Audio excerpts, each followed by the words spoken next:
괜찮아. 괜찮아요. 괜찮아. Aku hanya memikirkan satu peraturan penting. Kenapa kau lakukan hari ini kalau kau bisa melakukannya besok? Hahaha. A few moments later.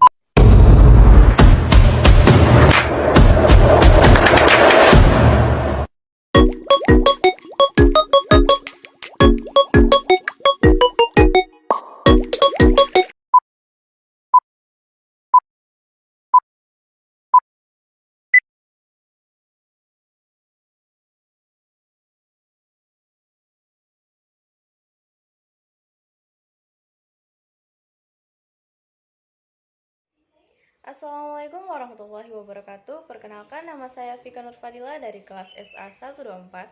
Saya dari kelompok 6. Saya akan mempresentasikan tentang teori belajar yang berpijak pada pandangan behaviorisme dan aplikasinya dalam pembelajaran. Yang pertama, saya akan menjelaskan tentang teori yang berpijak pada pandangan behaviorisme. Teori yang berpijak pada pandangan behaviorisme adalah sebuah teori yang menekankan bahwa pembelajaran adalah hasil dari hubungan antara stimulus dan respons. Behaviorisme berfokus pada perilaku yang dapat diamati dan diukur, serta mengabaikan proses mental yang tidak terlihat. Selanjutnya, prinsip utama dalam teori behaviorisme, yaitu pembiasan klasik, pembiasan operan, dan hukum efek. Yang pertama, pembiasan klasik. Teori yang dikembangkan oleh Ivan Pavlov menunjukkan bahwa respons alami dapat dikaitkan dengan stimulus netral melalui repetisi. Yang kedua, pembiasan operan.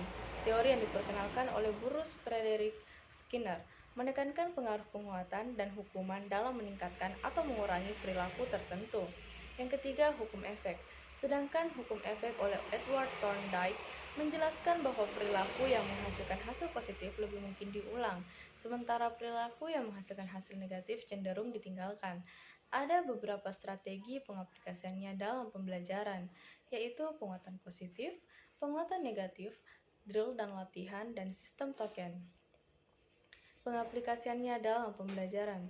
Yang pertama, penguatan positif. Strategi yang digunakan untuk meningkatkan perilaku baik, seperti memberi pujian atau hadiah kepada siswa yang menyelesaikan tugas dengan baik.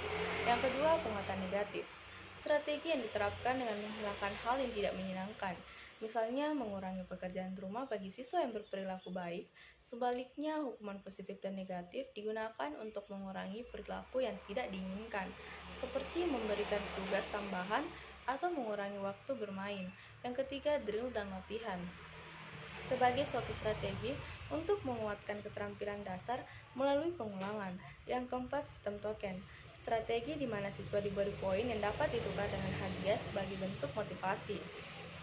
Aplikasi teori behaviorisme sangat efektif untuk membangun disiplin dan keterampilan dasar dalam pembelajaran. Namun pendekatan ini memiliki kelemahan, seperti kurangnya perhatian terhadap motivasi intrinsik, emosi, dan pemikiran kompleks siswa. Oleh karena itu, penerapan behaviorisme sebaiknya dilengkapi dengan pendekatan lain untuk mencapai pembelajaran yang lebih holistik. Baik, itu saja yang bisa saya jelaskan. Lebih